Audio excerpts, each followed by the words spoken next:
ఇంకెన్నాళ్ళు రెంటింట్లో ఉంటాం? సొంత ఇంటి కలను నెరవేర్చుకుందాం. Suman TV biggest property expo October 18th, 19th HSCC Novotel Hyderabad. ఇప్పుడే ఫ్రీ ఎంట్రీ కోసం కాల్ చేయండి. నమస్తే, వెల్కమ్ టు సుమన్ టీవీ. రాజస్థాన్లో బస్సు ప్రమాద ఘటన తీరని విషాదం మిగిల్చింది. 20 మంది చనిపోయారండి బస్సు ప్రమాదంలో. చాలా బాధాకరమైన విషయం. జైసల్మేర్ నుంచి బయలుదేరినటువంటి ఈ బస్సు కేవలం 10 నిమిషాల్లోనే కాలి బూడిదైపోయినటువంటి పరిస్థితి ఉంది. 19 మంది స్పాట్లోనే చనిపోయారు. బస్సు లోపలే చనిపోయారు. ఒకళ్ళు ఆసుపత్రిలో చికిత్స పొందుతూ ప్రాణాలు వదిలిన పరిస్థితి. కానీ ఆ బస్సు మంటల్లో తగలబడిన తర్వాత, ఈ విషయం బయటకు వచ్చిన తర్వాత అక్కడికి వెళ్ళినటువంటి పోలీసులకి, దర్యాప్తు అధికారులకి అంటే హృదయ విదారకమైనటువంటి దృశ్యాలు కనిపించినాయి. లోపలికి వెళ్ళి చూస్తే సీట్ల మధ్య మృతదేహాలు గుర్తుపట్టనంత విధంగా కాలిపోయినటువంటి పరిస్థితి. వాళ్ళందరూ తమ ప్రాణాలు కాపాడుకునేందుకు డోర్ల నుంచి బయటపడటం కావచ్చు, డోర్లు బద్దలు కొట్టన్న బయటికి వెళ్ళిపోదామని చెప్పి విపరీతంగా ప్రయత్నాలు చేసినట్టుగా ఆనవాళ్ళు లోపల కనిపిస్తూ ఉన్నాయి. కానీ ఇంకా ఏమీ చేయలేని పరిస్థితుల్లో సీట్ల కింద దాక్కుని ప్రాణాలు కాపాడుకుందాం అనుకున్నారు. సీట్లకి మధ్య ఆ మృతదేహాలు అన్నీ కూడా దాదాపు మొత్తం కూడా కాలిపోయి కనీసం గుర్తుపట్టలేని స్థాయిలో రక్తపు ముద్దల్లాగా కనిపించినటువంటి పరిస్థితి ఉంది.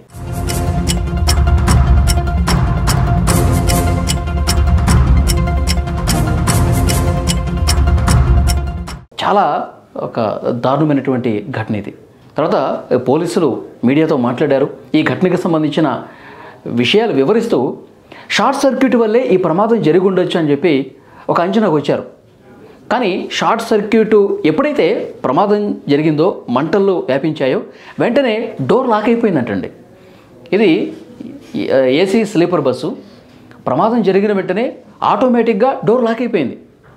లాక్ అయిపోయిన తర్వాత ఆ లాక్ను ఓపెన్ చేయడానికి డోర్ని బద్దలు కొట్టిన ప్రయత్నం చేసి బయటపడదామని చెప్పి అనుకున్నారు. కానీ అసలు వాళ్ళ వల్ల కాలేదు. ఒకళ్ళిద్దరూ కిటికీల్లో నుంచి దూకారు, కానీ అసలు సమయం లేదు వాళ్ళకి. ఒక్కసారిగా మంటలు ఒక్క ఉదుటిన వ్యాపించేసరికి అందరూ 19 మంది బస్సులోనే తగలబడిపోయి చనిపోయినటువంటి పరిస్థితి. ఒకళ్ళు మాత్రం ఆసుపత్రికి తీసుకెళ్లారు, కానీ కొన ఊపిరితో ఉన్నాడు. ఆలోపే అతను కూడా చనిపోయినటువంటి పరిస్థితి. అయితే పోలీసులు ఇంకొక ప్రాథమిక అనుమానం వ్యక్తం చేశారు. బాణాసంచా కూడా ఉండి ఉండొచ్చు, మాకు అనుమానం కూడా ఉంది. ఎందుకంటే దీపావళి సమీపిస్తుంది కాబట్టి చాలామంది బాణాసంచా సంబంధించి టపాసులు ఇవన్నీ ఉంటాయి కదండి, అలాంటి వస్తువులు కూడా బస్సులో పెట్టుకుని ట్రావెల్ చేస్తూ ఉంటారు. సో దాన్ని కూడా మనం కొట్టిపారేయలేం. బాణాసంచా కూడా ఉండి ఉండొచ్చేమో, దానివల్ల ఇది కూడా జరిగి ఉండొచ్చు అని చెప్పి ఒక అనుమానం ఉంది. ఇవన్నీ కూడా ఇంకా క్లియర్గా ఇన్వెస్టిగేషన్ చేస్తే బయటకు వస్తాయి. కానీ చాలా దారుణమైనటువంటి విషయం, 20 మంది ప్రాణాలని తీసేసింది ఈ బస్సు. 20 కుటుంబాలు రోడ్డును పడ్డ పరిస్థితుంది. తమ తల్లిని కోల్పోయి, తండ్రిని కోల్పోయి, పిల్లల్ని కోల్పోయి కుటుంబ సభ్యులు అందరూ కూడా రోధిస్తూ ఉన్నారు. మాటలకు అందనటువంటి విషాదం జరిగింది. సో ఇలాంటి ప్రమాదాలు తరచుగా ఎక్కడో జరుగుతూ ఉంటాయండి. కానీ కనీస ప్రమాణాలు పాటించట్లేదు.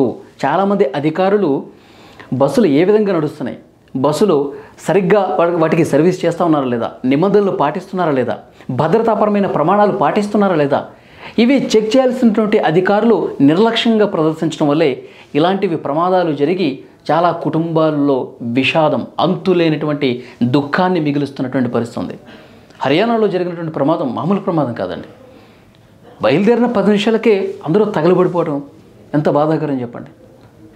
సో డెఫినెట్గా కేంద్ర రాష్ట్ర ప్రభుత్వాలు కూడా బస్సు సర్వీసెస్ మీద నిఘా పెట్టాల్సినటువంటి అవసరం ఉంది. ఆ బస్సులు ఎంత క్వాలిటీగా నడుస్తున్నాయి ఒకసారి చెక్ చేయాల్సినటువంటి అవసరం కూడా తప్పకుండా కనిపిస్తుంది. ఇంకొక ముఖ్యమైనటువంటి విషయం ఏంటంటే, ఈ బస్సు ప్రయాణాలు చేసేటప్పుడు ప్రయాణికులు వాళ్ళు లగేజీల్లో ఏం తీసుకొస్తూ ఉన్నారు, ఇది కూడా చెక్ చేయాల్సిన అవసరం ఉంది.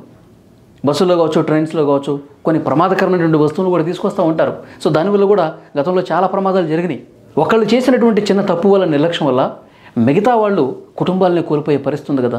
కాబట్టి దీన్ని సీరియస్గా తీసుకోవాలి, సీరియస్గా ఇన్వెస్టిగేట్ చేయాలా. మళ్ళీ ఇలాంటి ప్రమాదం జరగకుండా, ఇలాంటి ఘోరాలు జరగకుండా అరికట్టాల్సినటువంటి అవసరం ఉంది.